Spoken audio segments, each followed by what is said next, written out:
Entrando por aqui, deixa eu ver. Estamos testando nos primeiro áudio.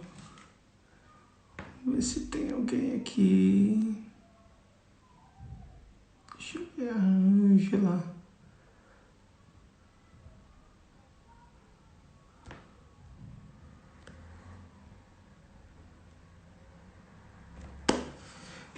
Só fala comigo. Oi, Flávio.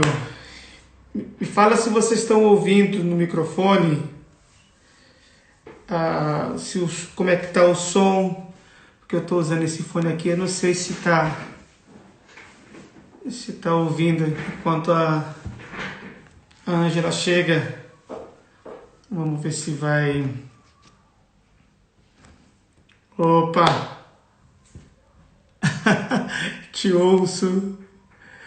Opa! Opa!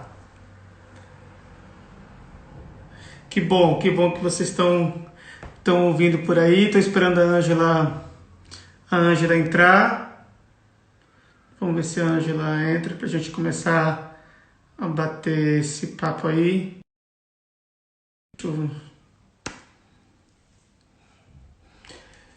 Como é que tá tudo por aí? Vocês podem mandar pergunta, né? A gente vai tentar bater um papo aqui. Seja bem-vindo todos e todas aí. A gente vai começar a bater um papo aí sobre missão e colonização. E aí, Gleidson, a turma daqui da Espanha. E aí, Rafa? E aí, João? E aí, Dona Aline Brito? Opa, vamos... Opa, a Ângela já chegou aí. Deixa eu convidar aqui a Ângela. Agora acho que a gente vai poder começar. Animado para a gente bater esse papo. E aí, Ângela? Agora vai, minha amiga. Agora vai. Deixa eu tentar afastar um pouco esse microfone, senão minha cabeça vai ficar cortada, né? Cabeça de Paraíba, dessas coisas, né? Você tá me ouvindo bem? Tô. Tu tá me ouvindo bem? Ótimo. Uhum. Gente, eu tenho que ficar um pouquinho mais longe. Assim, acho que tá todo mundo me vendo legal aí, né? Dá pra me ver direitinho, né? Aê! Pô, Angela, tô muito contente da gente se encontrar aqui, né? A gente se vê depois de tanto tempo. Nossa, vontade de tomar uma cerveja com você aí, cara. Nossa, vamos começar já que quem tem restrições já vaza, né?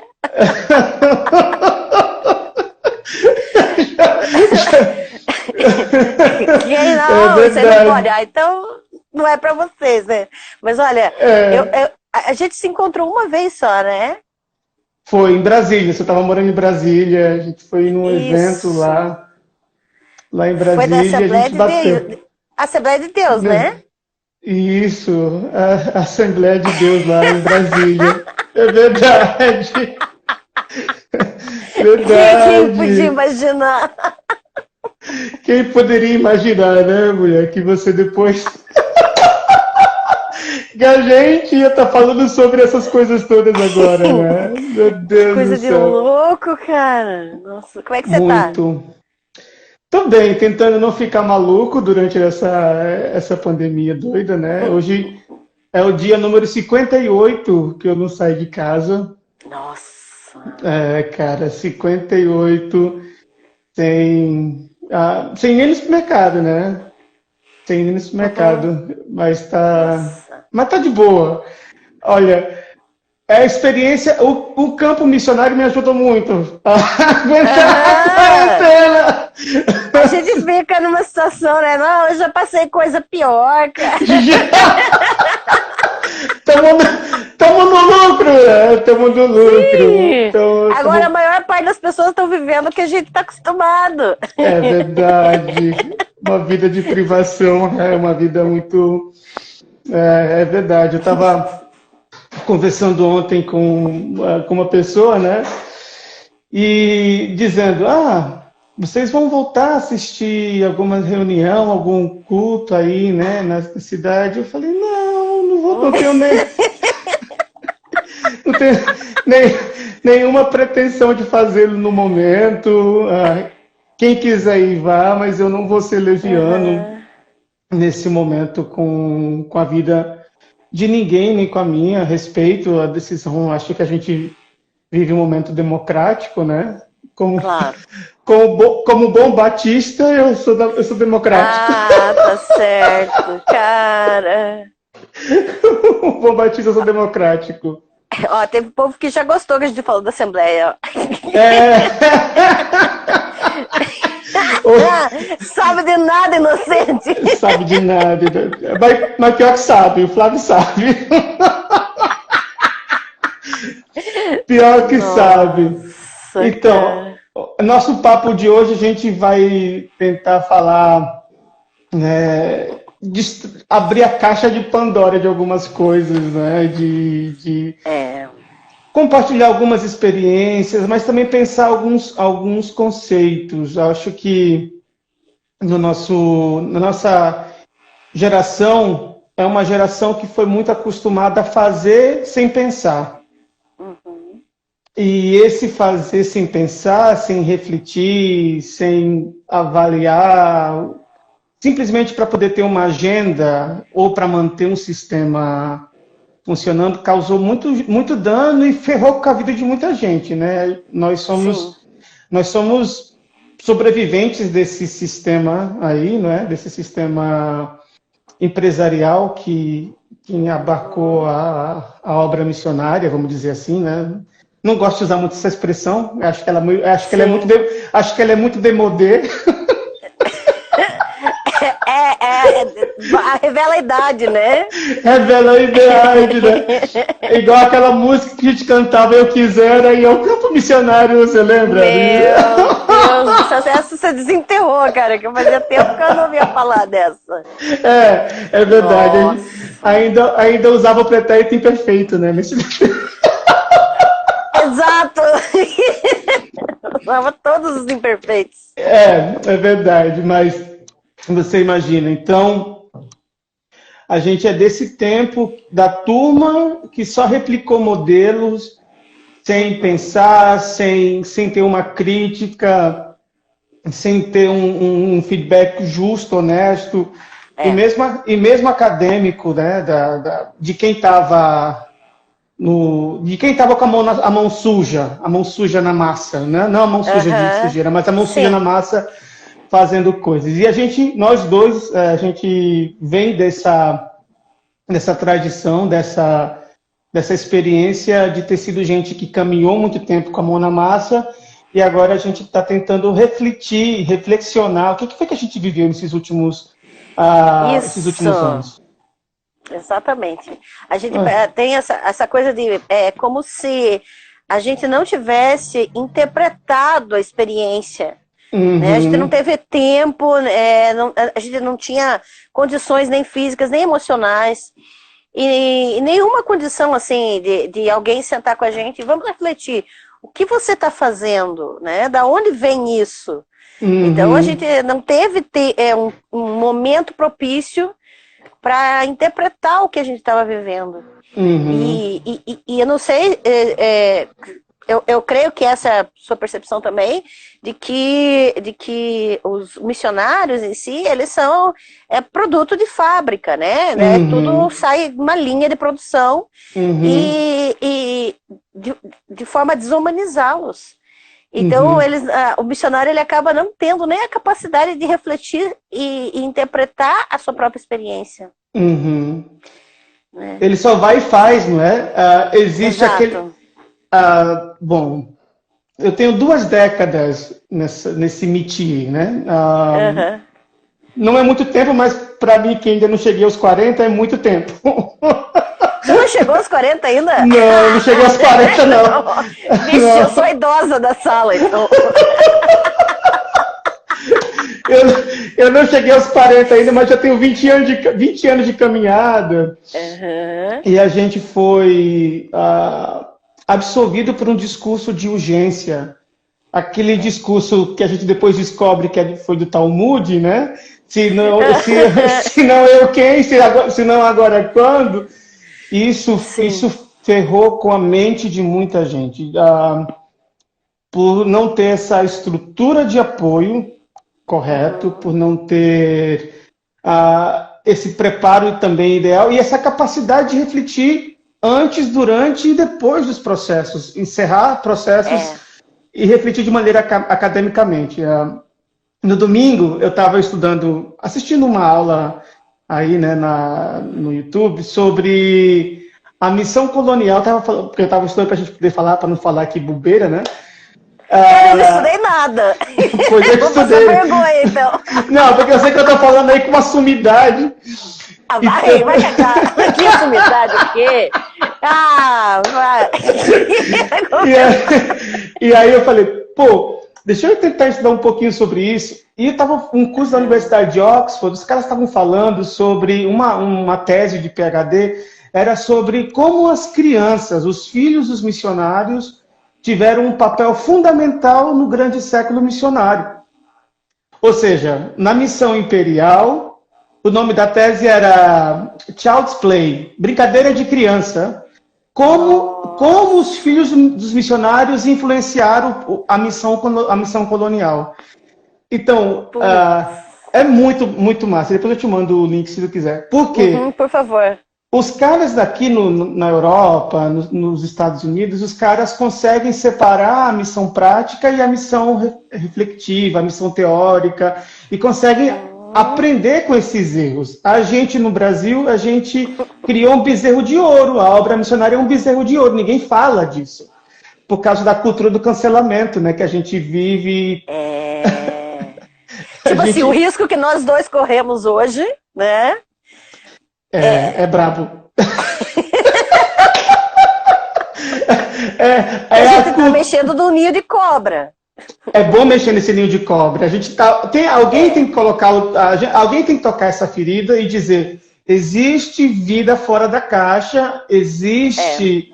A gente fez muita patifaria em nome de Deus, a gente fez muita porcaria em nome de Deus, a gente acabou com muita gente, muito sonho, e a gente foi acabado em nome desse sonho, e a gente sustentou um sistema.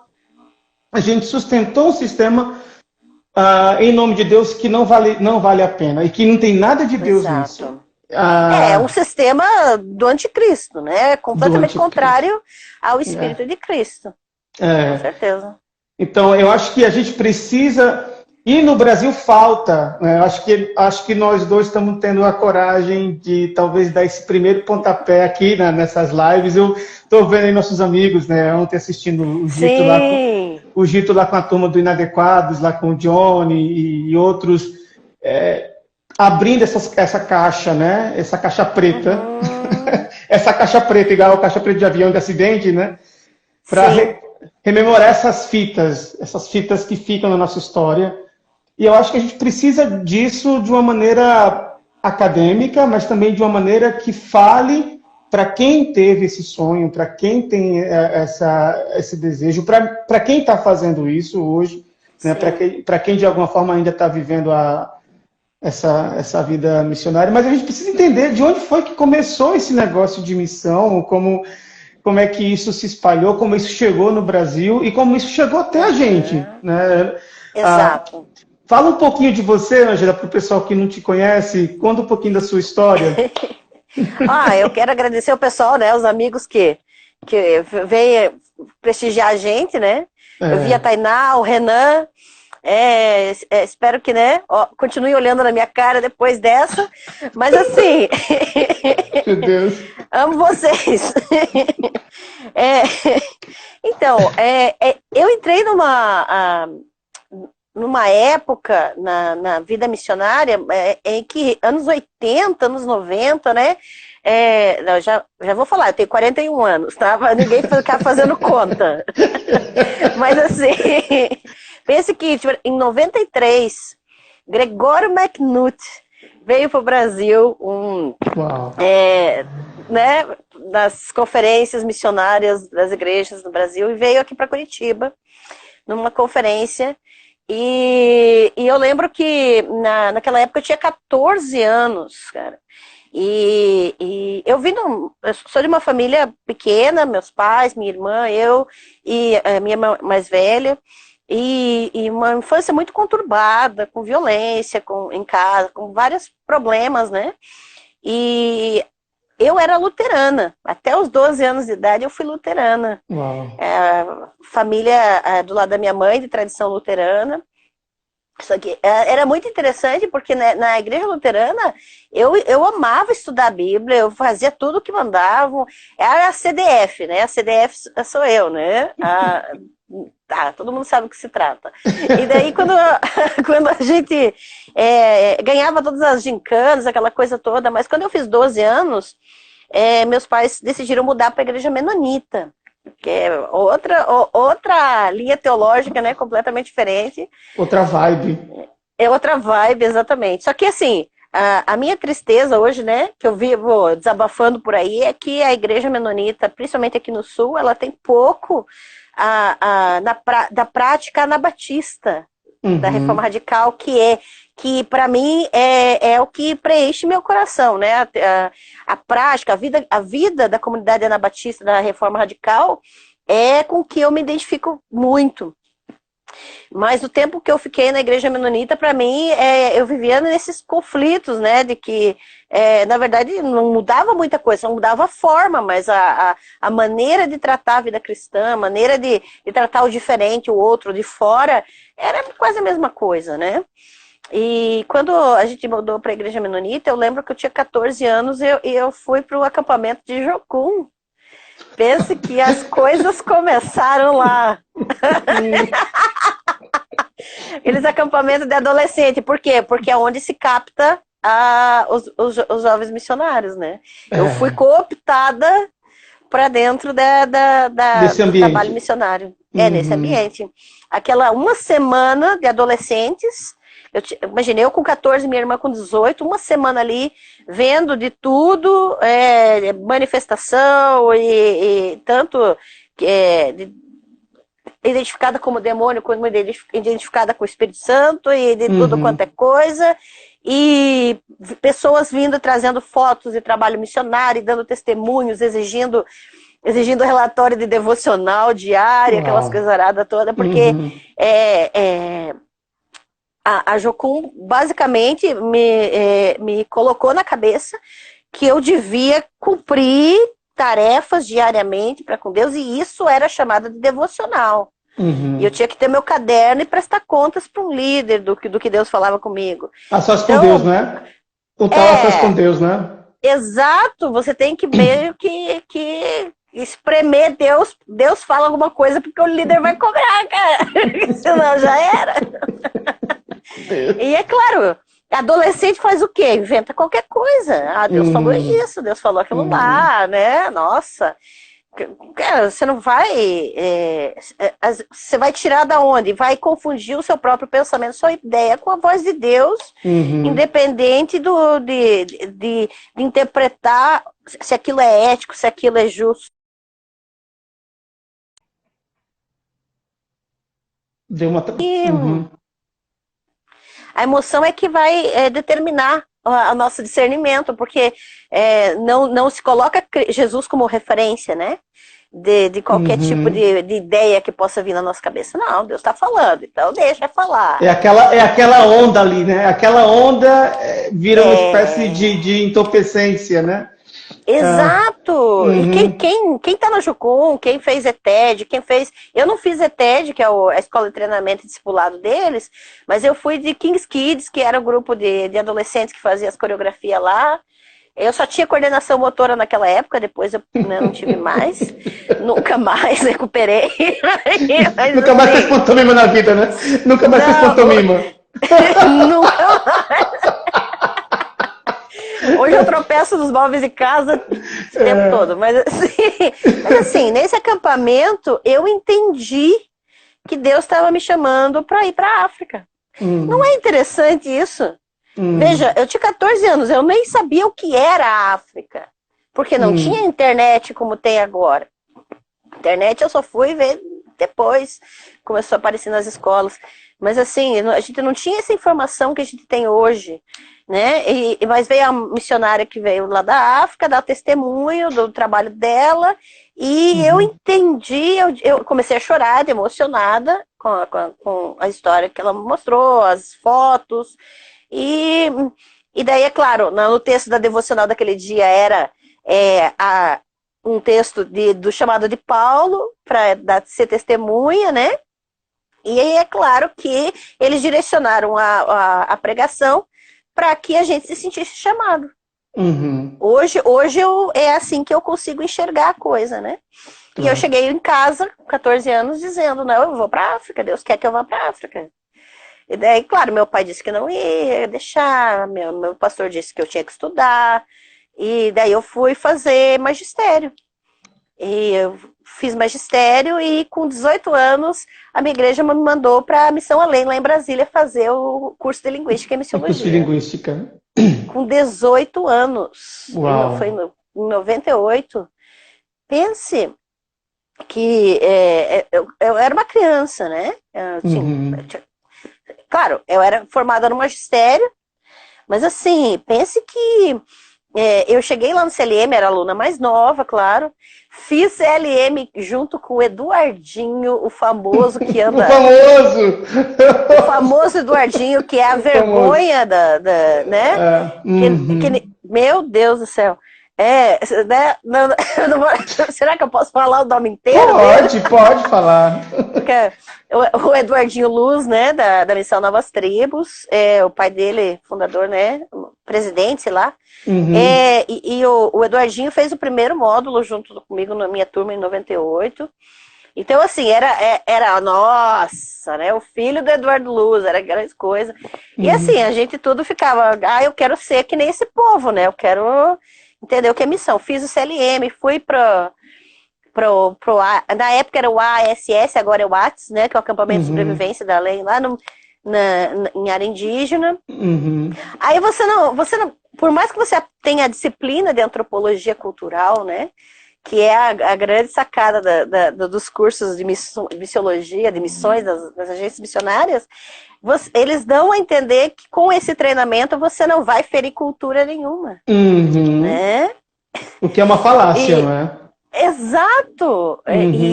E que você tendo antropologia cultural, antropologia não sei de onde, antropologia da religião, você vai chegar lá, você pode ir lá naquele acampamento em área indígena e não vai afetar o fato de você ficar 7 semanas ali e depois largar aquele povo e nunca mais ouvir falar deles. Né? Então, e eu fui na onda, fiz tudo isso. Só que eu queria ir para a África, né? Eu tava com aquela ideia fixa na cabeça. E daí eu fui fazer, o pessoal da Missão Além me orientou a fazer faculdade.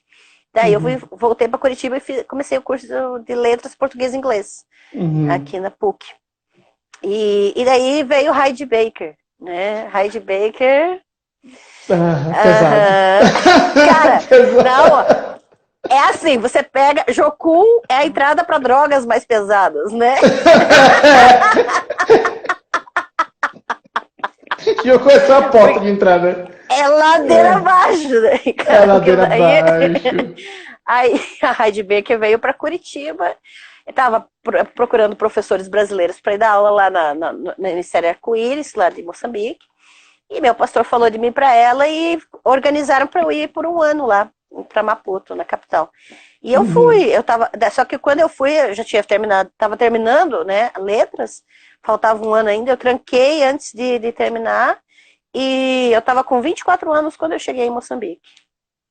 Uau. Então, cara, foram 10 anos que eu fiz todo tipo de curso, tudo que o meu pastor mandava fazer, eu fazia. Eu acabei fazendo, eu fui a primeira aluna menor de idade a fazer o seminário de teologia menonita à distância. Uau. Enquanto eu fazia o magistério, eu fiz à distância todas as disciplinas, tanto que eu tinha o curso de teologia de seminário, não bacharelado, né?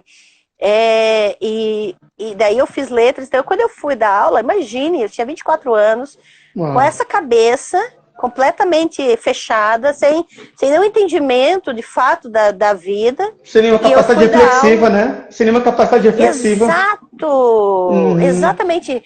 E eu fui cair para dar aula nos 4 anos da Escola de Pastores e Líderes lá de Moçambique, de Maputo.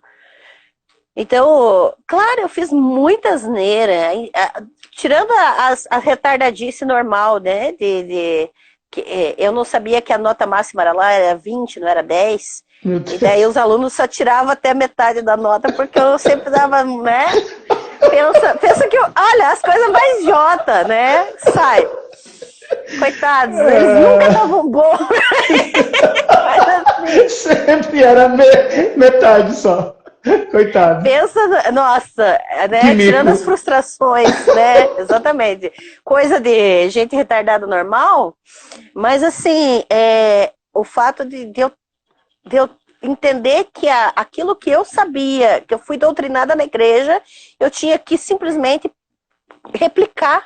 E era isso. Eu tinha que simplesmente replicar e me levantar contra tudo que fosse diferente. Você ia ensinar a teologia sistemática de Wayne Grudem para os caras lá de Maputo, vivendo 50 graus na sombra, com 50 malária na cabeça, e os caras estudando o Wayne Grudem, não é isso? Eu cheguei a fazer uma turma de aluno marchar, fazer aquelas marchas de ato profético. Eu fiz isso, para derrubar.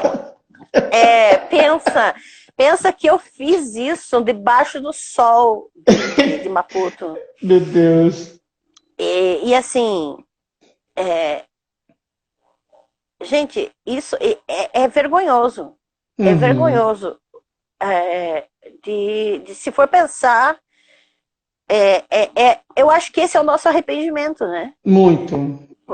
O que foi uma violência. Foi uma violência em nome de Deus. A forma, o conteúdo do que eu fiz, a própria intenção de ir, já me achando a salvadora branca, né? Eu vou lá... A redentora, né? Necessária, né? Exato. Quem são eles sem mim? Né? E assim...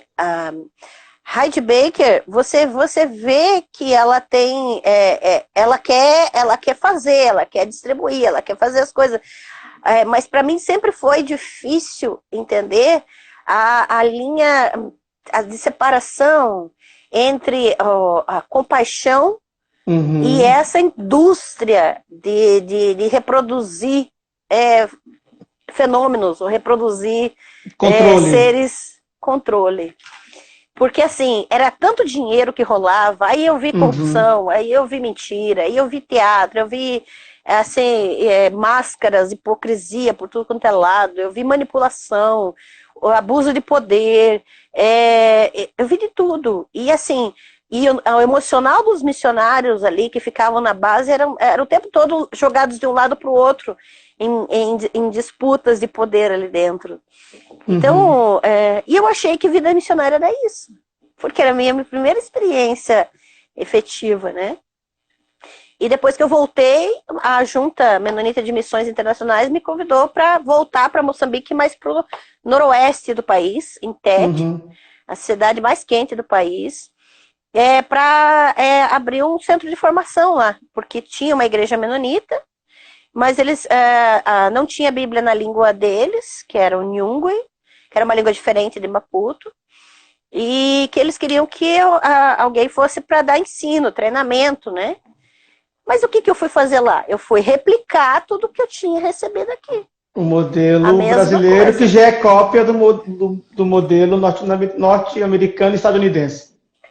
Exato. Eu só repliquei. E daí, claro, aí eu me ferrei bonito, né? Porque eu estava sozinha, né?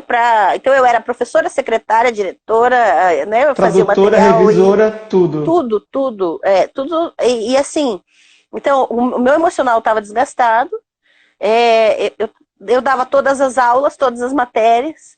Então foi extremamente desgastante. E daí ainda tem as pessoas na igreja. é interessante porque elas, na maior boa vontade, tinha pessoas que eu nunca conheci na vida, que daí a junta fazia propaganda do trabalho, né? Tanto que já chegou gente pra mim, oi, eu te conheço, você tinha uma foto sua no mural da minha igreja. Deu, meu Deus do céu, né? Tipo, sabe Deus quem me conhece, né? Isso também, o missionário não aprende a lidar com isso. Não. Do tanto de gente que espera algo da gente e a gente simplesmente não sabe como atender ou como lidar. Uma vez, no meu aniversário, tem uma pessoa aqui do Brasil que eu nunca soube na vida quem era, me ligou para me desejar feliz aniversário. Então, tem a questão de qual é a mentalidade das pessoas da igreja, do que está sendo feito, do que o missionário realmente precisa. E a pessoa faz na maior boa vontade, porque ela foi treinada para isso. Né? Então, ela vai lá, poxa, eu vou fazer uma coisa por alguém. Eu acho que isso é mais importante do que todo o resto, porque ela me tratou como gente. Claro. De me desejar um feliz aniversário. E não aqueles que mandavam o dinheiro achando que era isso que eu precisava, né? Para o trabalho ser feito. Então, você não era um produto desumanizado, né? Você não era um produto desumanizado, né? Exato. A pessoa depositava o dinheiro e achava, como se botasse a moedinha na máquina. A máquina faz o trabalho. Aquela máquina de refrigerante, né? Você coloca a moeda, a ficha, e a máquina libera o refrigerante, né? É isso. É assim que tratam o missionário. E daí a carência, aquela coisa toda. Tinha um nigeriano na igreja lá em Moçambique, a menonita, e que era líder dos jovens, e ele me pediu em casamento, daí eu aceitei, eu casei com ele, e a gente veio aqui nas minhas férias, né, para o Brasil, e falou com a minha família, tudo, a gente casou aqui e foi para lá. Só que assim, era uma pessoa até o casamento, né? E eu lembro ainda que aqui, que aconteceu a questão de que eu fui estuprada na minha lua de mel. Uau. E a gente estava aqui ainda, né? E eu cheguei a falar com o pastor, cheguei a falar com as pessoas e não, você está estressada, o pastor chegou na minha frente a olhar para ele e dizer assim, leva ela para um canto e sossega ela, faz alguma coisa para ela sossegar. Assim, aquela coisa do Foucault. Foucault fala muito da história da loucura, né? Sim. De a mulher louca. Então você vai lá, que tinha os médicos no século XVIII, século XIX, os médicos iam lá masturbar as mulheres para elas ficarem calmas. Para elas ficarem. E isso foi basicamente isso que o meu pastor falou pro meu marido na época fazer, porque eu estava alterada. Então, é uma violência sem tamanho. Eu me tornei assim, não, ela não tem problema, é ela que é o problema. Minha família, eu ouvia minha irmã tirando sarro da minha cara, ou me humilhando porque eu tinha que ficar calma, que eu tinha que entender, que eu tinha... Não era uma situação de um casamento normal. Um casamento já é algo complexo, né? Muito que são complexo. Duas culturas, duas educações. Calma, eu vou deixar você falar em algum momento. Não, fala, não. Isso aqui é uma catarse para nós, Ângela. E acho que também acho que é para o pessoal que está ouvindo a gente, né? É uma catarse. Sei lá, né? Novela mexicana, né? mas assim, pense que as pessoas elas não têm a sensibilidade de que não é uma situação de um casamento normal. Tem a questão cultural, tem toda a carga emocional do que eu estava passando. Eu cheguei a pagar mais de 20 malárias quando eu estava em Moçambique, né? Era uma malária atrás da outra e com sintomas diferentes. Então, eu tive de tudo. E quando chegou lá, ele começou a me bater. E daí começou a ter violência doméstica. E quando eu liguei, eu lembro que isso é complicado. Eu já conversei com a minha mãe sobre isso, ela, né, já pediu perdão, mas eu acho que as mulheres precisam saber que isso acontece também com a gente, que quando aconteceu dele me bater muito, eu liguei para minha mãe, lá de Moçambique para cá, e eu falei, mãe, ele me bateu. A primeira coisa que ela disse foi, o que você fez para ele te bater? E assim, eu tenho certeza que tem mulheres que passam por isso, que não foi só comigo isso, né? E como que você vai lidar com isso? Eu estava sozinha lá, as leis do país protegem o homem, a mulher é propriedade do marido, e quando eu mandei mensagem pro meu pastor, ele ligou pro meu marido na época e ele falou, não, ela tá inventando, ela não é isso. E o pastor acreditou nele. Um pastor que eu cheguei a chamar de pai, que desde os 12 anos era meu pastor. Entende? Então, como lidar com isso? Quando você sai como uma louca, como você sai como uma mentirosa, que mesmo depois de conversar, o pastor trata, não, você tem que se resolver, você tem que, né? E foi só depois que o presidente da junta de missões foi me visitar, que não era o meu pastor, e ele viu situações de abuso, ele testemunhou. Esse presidente chegou a falar para mim, Ângela, se não dá, separa, imagine.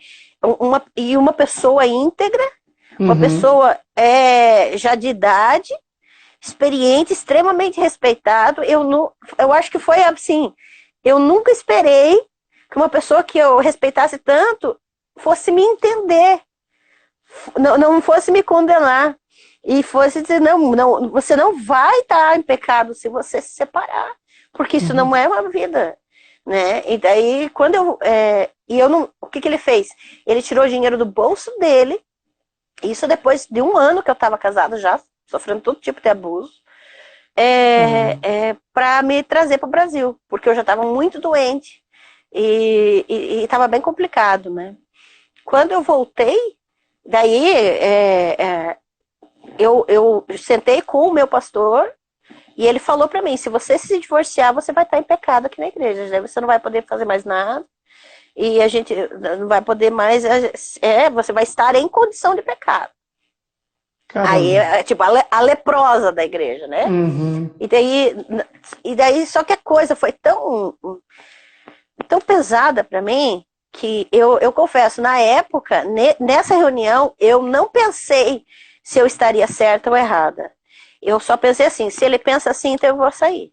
Então eu pedi minha carta de transferência para a igreja do presidente da junta, que é menonita também. E porque ele já me conhecia, eu não queria ir para um lugar que a pessoa não me conhecesse. Claro. Eu sempre falei demais da minha vida, então eu não tenho problema que as pessoas saibam quem eu sou. E assim, e foram 10 anos que eu fiquei nessa igreja. Daí ele basicamente, pastor Hans, né, que é esse presidente da junta, ele salvou a minha vida. Ele me tirou de lá. Ele me deu a bolsa de estudos para eu fazer bacharelado em teologia, e assim, foi como eu comecei a me reerguer, mas eu nunca mais fui a mesma pessoa. Então, quando eu olho para aquilo que eu fiz, para o trabalho missionário, para a obra missionária, né, que as pessoas consideram, e que por muito tempo, nesses anos ainda, muita gente louvou o fato de eu ter ido, o fato do trabalho que eu fiz. Hoje, quando eu começo a reinterpretar a minha experiência, eu me arrependo muito pela arrogância, me arrependo demais. É claro que eu vou chorar, óbvio, né? Não, né? Faz parte, né? Pecados ao vivo. É catarse. Mas em parte, eu não me arrependo porque eu precisava acordar. Eu precisava, e foi eu não precisava ser violentada, eu tenho certeza disso, né? Eu passei por tratamento psiquiátrico, psicológico, eu sei que ninguém precisa passar por isso. Mas, de certa forma, eu precisava de uma experiência de ver que quem mudou a minha vida foram eles, não fui eu que mudei a vida deles. Só que eles mudaram a minha vida sofrendo e sendo abusados, e sendo oprimidos, sendo ensinados completamente errado, da minha parte, Uhum. e mesmo assim, eles mudaram a minha vida. Eles me ensinaram que eu não era tudo isso que eu achava que eu era. E assim, quando eu voltei, eu comecei a questionar tudo. Eu me tornei, assim, eu comecei a botar pra fora quem eu era. Tanto que eu tinha cabelo comprido, né? Nunca não tinha nenhuma tatuagem. Quando eu voltei, eu tinha 30 anos de idade quando eu voltei pro Brasil. Comecei a fazer bacharelado. Hoje, né? Só tô cobertinha ali. Tá massa. É. Pense. Eu fiz minha primeira tatuagem quando eu voltei. E assim, eu era exatamente o contrário. Hoje, muitas pessoas se ofendem quando eu falo, quando eu faço postagem agressiva. Mas o que muita gente não sabe é que quando eu faço as postagens agressivas é porque eu estou me enxergando em alguém. Enxergando a Ângela daquela época em alguém. E é contra isso que eu combato. Porque eu sei o estrago que aquela Ângela fez. Então, eu sei o tanto de vidas que foram, que viram um Deus com a cara do diabo por minha causa. E que louvavam um Satanás. Por quê? Porque era quem eu vivia, quem eu apresentava para eles. Alguém controlador, alguém manipulador, alguém moralista, um falso moralista, alguém que quer que você decore um credo, mas não quer te dar vida. Alguém que não ouve e não caminha com os teus sapatos antes de querer ditar o que você tem que fazer, né? Alguém que não te ama, né? Alguém que te cobra, né? Basicamente. Foi esse Deus que eu passei para eles, que é um demônio. E eu fiz essas pessoas adorarem o diabo. Um arremedo de divindade, né? Exato, com o nome de Deus, com o nome de Jesus. Então, e é isso. E nesses últimos anos, depois eu fui para o mestrado na PUC. E aí, quando você tem contato com a teologia católica, quando você tem contato com outras visões, assim, para mim, eu digo que foi tudo que é na faculdade menonita, o pessoal fala, não lê aquilo lá, que aquilo é teologia da libertação. Não ouve aquele lá, porque aquilo lá é teologia da libertação, perigo. É liberal. É liberal, nossa. Eu digo que foi o que foi curando meu coração. Foi me ajudando a olhar para Jesus. A ver a olhar, a pensar, quem é o Senhor Jesus? Eu não sei. Tudo que eu fiz, tudo que eu ensinei, tudo que esperavam de mim, não tinha nada a ver com o Senhor. Então, quem é o Senhor mesmo, né? E foi nesse meio, foi com os teólogos, né, da libertação. E, veja, eu tive contato primeiro com a teologia da libertação para depois com a missão integral. Olha. Isso foi louco, porque foi depois que eu fui para além em 2015, que eu fiquei na base 3 anos ali, dando aula no curso de Linguística e Missiologia, mas eu tinha tido todo um contato diferente, então a minha forma de ensinar ainda foi diferente. Só que eu ainda tinha a esperança de um treinamento missionário, então eu fiquei 3 anos, de 2015 a 2018, numa base missionária. Você gastou a bala de prata, né? Exato. Vamos treinar uma geração diferente de missionários que olhe para a pessoa como gente. Só que o que eu estava fazendo? Eu estava alimentando a máquina de fabricar missionários do mesmo jeito. Em 2018 é que estourou a coisa, porque quando começou essa campanha eleitoral, eu comecei a ver a movimentação dentro da agência missionária. E claro, junto com outras coisas, né? Eu fui sabotada pela secretária executiva lá dentro por usar um chapéu de bruxa. Só porque no dia das bruxas eu botei o chapéu de bruxa. No Halloween você celebrou. Eu botei o nariz, o chapéu de bruxa e fui distribuir o pirulito na base. Claro, né? As pessoas falam, pô, Ângela, mas logo isso que você vai fazer, né? Agora, me diga, a partir disso, a secretária executiva mandou o diretor de recursos humanos vir ler para mim Deuteronômio, que diz que os feiticeiros têm que ser executados. Pense nisso. A partir de um nariz de borracha e um chapéu de pano, virem falar esse tipo de coisa para mim. É uma discrepância, e daí eu estava escalada para lecionar missiologia no ano seguinte, que seria ano passado, e ia ser a primeira vez que uma mulher ia lecionar uma disciplina teológica ali. No CLM. Uma disciplina de missiologia, né? Que sempre a missiologia a coisa estava... Quer dizer, não dos anos anteriores, mas assim, nos últimos anos, era sempre, né? Só homem, teólogo, que pode falar ali algumas coisas. Então, aí, quando eu estava tão feliz, e daí eu soube que a secretária executiva, várias testemunhas, né? Chegou lá dizendo que eu não tinha capacidade eu não estava habilitada a lecionar missiologia, uma disciplina teológica, por causa daquele evento ali. Pela então estética. começa essa... Exato.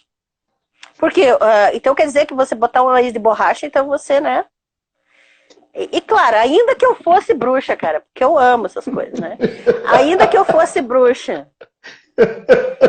eu fui desumanizada. Sempre, né? A acusação é a mesma, né? Exato. A acusação sempre é a mesma. A acusação de heresia é de bruxo. Heresia e bruxa... Cara, as bruxas são as pessoas mais legais desse mundo. Que isso? Aí o que acontece? Joana Dark, né? Nossa, que isso? Joana Dark é maravilhosa. Olha ela aí, ó. Aqui, ó, ela aqui, ó. Olha aí a Joana Dark. É ela mesma. Mas é isso. E daí, com as eleições, assim, ficou inadmissível alguém que não apoiasse a candidatura do atual presidente na época da eleição. Então, se você é cristão, você tem que apoiar. E daí você começa a ouvir as falas da criatura e começa a ver que não encaixa uma pessoa que segue Jesus apoiar uma campanha daquelas. E eu e mais um ou outro ali simplesmente fomos tratados como não. Aquele ali é quase um leproso, né? Porque é de esquerda porque não apoia aquele ali. Então, ficou insuportável. Aí você começa a ouvir questões de indígenas que estão sendo mortos e que os missionários na área não falam nada, porque não pode se envolver. E daí tem houve de material de mineração que está indo para a área indígena através de missionários. Aí você vai percebendo... A Tini é outro problema, por quê? Porque a atual ministra Damares saiu dali, né? Exato. Teve gente ali que chegou a me dizer assim, pega um índiozinho pra você, Ângela. É fácil, a gente arruma os documentos facinho aqui, não é difícil. E daí você pensa, peraí, como assim pega um índiozinho pra você? Isso é gravíssimo. Né? E ter esse tipo de conversa em base missionária, como se as pessoas tivessem... o povo quer assistir. Mas assim, é violento demais. Aí o que eu fiz? Eu basicamente saí fugindo. E teve gente que se assustou com isso, mas eu pensei assim, eu não devo satisfação pra gente que me trata como bicho, como coisa aqui dentro. Eu não devo satisfação. Eu já estava assim, me sentindo completamente violentada ali dentro, porque o que eu falasse era... Né? Era sempre na base da estética, porque eu já estava com o cabelo curto, eu já estava fazendo essa tatuagem, já estava... Então, não interessava a minha capacidade, o meu treinamento, que eu já tinha um mestrado em teologia. Um monte de gente chegava para mim, por que você não ajuda na parte dos tradutores, não ajuda os tradutores, porque você tem hebraico, você tem grego. Eu nunca tive essa oportunidade. Por quê? Porque simplesmente a mulher teóloga ali não tinha muita vez, não. Eram só os homens. E isso, você está me dando esses exemplos todos da sua biografia trágica, né? Chega a ser quase tragicômica, né? Um filme de terror. Um filme de terror, desses tipo Almodóvar também, né? Almodóvar. Tipo, já que estamos aqui na Espanha, vamos falar de Almodóvar, né? Opa. Então, assim, você está me dando exemplos do século XXI, que a gente está falando de 2018, 2015 e a 2018 foi ontem, né? Foi quando a gente se conheceu pessoalmente, você estava nessa vibe, É, eu também estava usando a minha bala de prata nesse período que a gente se encontrou, né? nossa. Foi meu período pós-Indonésia, né? Eu volto da Indonésia lascado, totalmente assim. ah, Como é que eu quero usar uma palavra que não seja um palavrão, por respeito a quem está ouvindo a gente, mas totalmente assim despedaçado. E aí você deve muita coisa da sua vida ao pastor Hans. Eu devo isso ao o Ariovaldo Ramos. Foi esse Olha. cara, que na minha vida foi um divisor de águas, né? E me trouxe de volta, me cuidou, me pastoreou, me apoiou, me abraçou, disse. Quando depois de 15 anos eu fui descartado, simplesmente por desgaste, por ser um motivo de vergonha para algumas pessoas que eram da minha equipe. Quando eu fui descartado, não só de uma organização, mas de duas, no caso eu era membro de duas organizações. Meu Deus. Quando eu fui descartado, mas eu também fui maluco. Eu acreditava nessa urgência que a gente foi mobilizado, com essa necessidade. E uma coisa que é muito fina na vida, uma linha muito tênue na vida nossa, na nossa biografia, e talvez na biografia de muitos missionários, é lidar com o ego do missionário, esse sentimento de utilidade, mas ele não sabe, ou ela não sabe, ele ou ela não sabem, pela incapacidade mesmo que os treinamentos não ensinam a pensar, eles só replicam, papagaio de pirata, né? Repetindo modelos e sistemas que se multiplicam e saem espalhando por aí e vai desumanizando pessoas, porque processos se tornam mais importantes que pessoas. Monumentos, instituições, sistemas, credos, dogmas, estética, tudo é mais importante do que a pessoa do missionário. Então, nesse processo, eu também tive o meu desalento e o desamparo, né, de ter gasto a juventude, né, nessa vibe.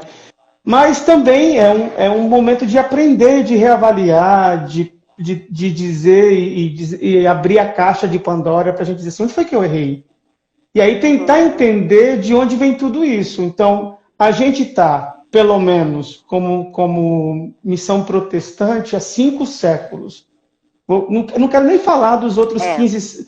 Não quero nem falar dos outros 15 séculos antes da Reforma Protestante, porque não vem o caso. Não é muita história, vou contar. É muita história e não é a nossa vibe. Mas vamos pegar da missão protestante para cá, desde do Novo Mundo, né? Vamos dizer assim, os protestantes da América do Norte, depois aqui a conquista por nações protestantes da África, na África Oriental e mesmo na Ásia. Você foi missionária na África e eu fui missionário na Ásia.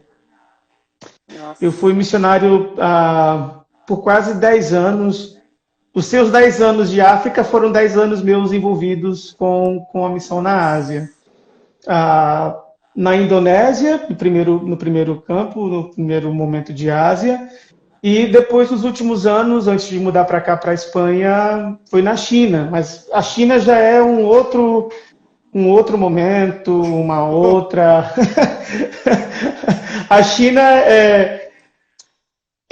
eu acho que é o que esse último momento que você está vivendo agora, na PUC, no seu doutorado, significa para você. Esse momento eu tive lá na China, esse reencontro com a vida, com a vocação. Mas a gente tem toda essa força que mobilizou a gente, que mobiliza a igreja brasileira, ela é proveniente de um movimento que alcançou a gente lá no final dos anos 90, ou início dos anos 2000, que é a famosa teologia do domínio. E você trabalhou com a Heidi Baker você trabalhou com esse pessoal aí de dar 7 voltas de Jericó lá no Sol Quente, Nossa. lá em Moçambique. Fala um pouco pra gente o que você entende dessa teologia do domínio. Ó, eu falo palavrão, viu? Não tem problema. Dessa teologia do domínio, a teologia de guerra espiritual, Neuza Itioca, Peter Wagner, essa turma toda aí. Sim, cara, nossa, eu fiz os seminários desse povo tudo aí. Uhum. É realmente uma ideia de batalha espiritual, né? A ideia de que Deus é um Deus guerreiro, né? É muito, de certa forma, pega muito a ideia do Javé do Antigo Testamento, né? Deus que é de guerra. Só que é uma deturpação da imagem de Deus no Antigo Testamento, porque o Javé do Antigo Testamento, quando ele era o Deus originalmente que surgiu, sabe Deus da onde, né? Porque ninguém identifica. Sabe Deus da onde, é verdade. Porque ele não é um Deus de alguém específico, mas ele né, foi apresentado, se revelou. Só que ele era um Deus guerreiro no sentido de proteção. Nunca de ataque, nunca de. Né? Mas era a questão da proteção dos camponeses. Não, era a proteção dos camponeses, era né?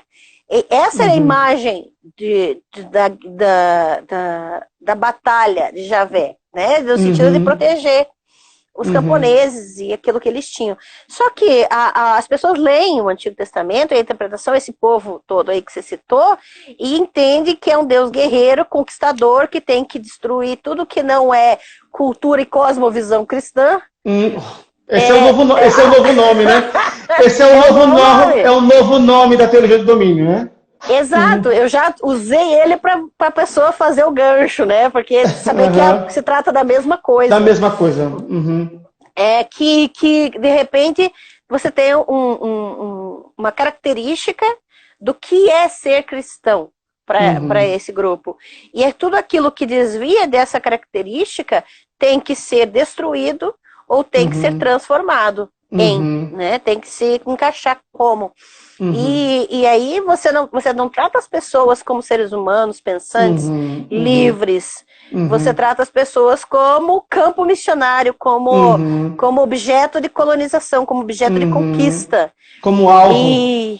Como alvo, exatamente. E aí não é um tratamento de igual para igual. É sempre de nós para com vocês, né? E aí você faz as diversos rituais de expulsão de demônios ou de demarcação de território exatamente para representar aquilo que você está fazendo. É muito interessante porque a gente não pensa na época, mas é insano o quanto esses atos proféticos e esses rituais de conquista, as músicas, né, de marcha e tudo relacionado, elas demonstram que não é um trabalho de humanização do outro, é um trabalho de desumanização.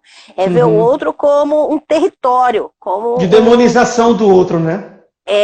E tudo que... E se o outro não é igual a você, ele tá endemoniado, ele vai pro inferno e acabou. E é toda uma estrutura de batalha com arquétipos, né, estereótipos de guerra. Eu vi, por exemplo, não só com a Heidelberg como pessoa, mas toda a equipe dela. Eu participei desses rituais e sempre tratando os moçambicanos como pobres, como aqueles que precisam receber algo. E aí você cria uma cultura de dependência completa. E não é uma dependência somente financeira, porque eles acostumam a ficar dando dinheiro, ficar dando coisa, ficar dando, mas é uma cultura também de sempre dizer que falta algo neles, para que eles fiquem espiritualmente e emocionalmente dependentes. Eu vejo hoje, por exemplo, eu falo muito da Igreja Menonita, mas já vai fazer um ano que eu estou desligada de qualquer instituição CNPJ religioso, né? Qualquer igreja. Ano passado eu conversei com o pastor Hans e ele foi muito, muito legal comigo. Ele como pessoa, eu separo muito ele da igreja, que ele é pastor, porque a pessoa da igreja já me tratou como leprosa também, já me difamou, já fez um monte de coisa. Mas ele como pessoa é incrível, e ele entendeu o fato de eu sair, né? Aí o povo já fica, desengrajada, não tem igreja, né? Mas eu caminho com o pessoal da igreja do Armazém, vou fazer propaganda. Do Barba, né? Do Barba, do Teologia do Hipoteco, né? Segue lá e você já vê o tipo de gente com que eu ando.